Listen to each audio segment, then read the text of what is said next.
Hi guys, it's Kate Thomas here. I just want to do a quick 2 to 4 minute presentation to discuss 4 foods that you must avoid in order to prevent a yeast infection reoccurrence. Now, food can often be to blame for a number of infections that a person may experience, and yeast infection is one of those infections which can be affected depending on which foods you consume. Now, if you suffer from chronic or a reoccurring yeast infection, there are 4 types of foods that you should avoid altogether. Now, these foods in themselves do not cause a yeast infection to occur in the first place, but by eliminating them from your diet, you'll stand a better chance of killing off the yeast infection and preventing it from reoccurring again.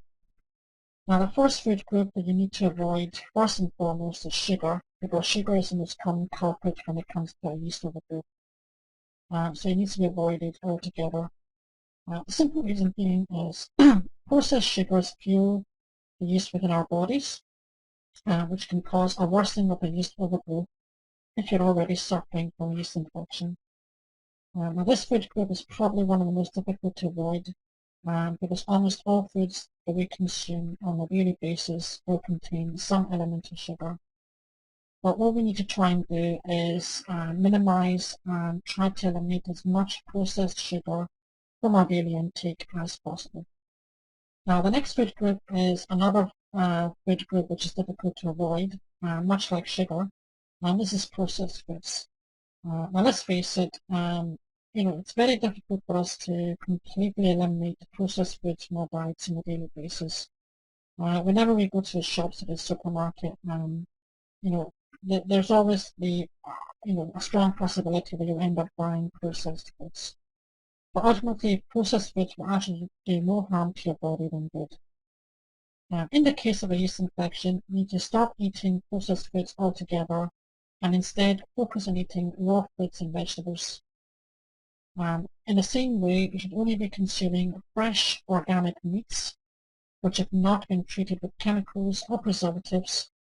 One of the biggest problems is when we go to the supermarket, most of the meats that we buy from supermarkets have been treated with chemicals and preservatives to ensure a longer shelf life. We need to try and stay away from these types of meats and instead only purchase fresh organic meats. And also we need to only purchase fresh raw fruits and vegetables as well. Now, another food group that we need to avoid altogether is pasta. Now, many of us enjoy eating pasta. It's actually one of my own favorite foods.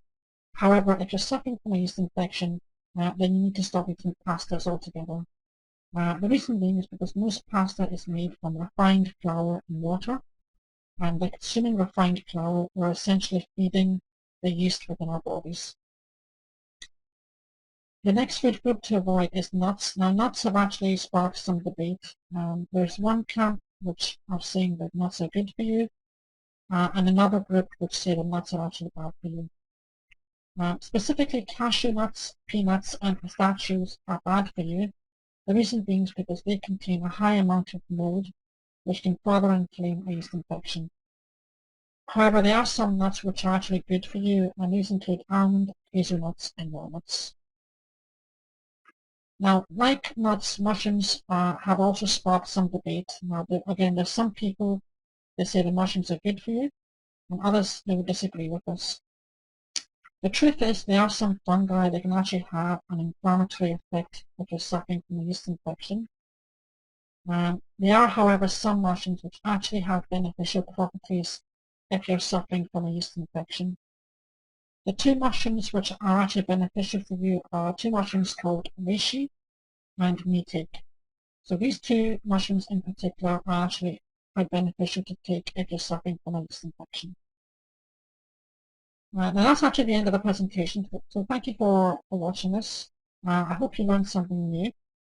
If you do have any questions, please feel free to email me on this email address. I'd be happy to answer any questions you may have. But for right now, thank you for watching this presentation and good luck.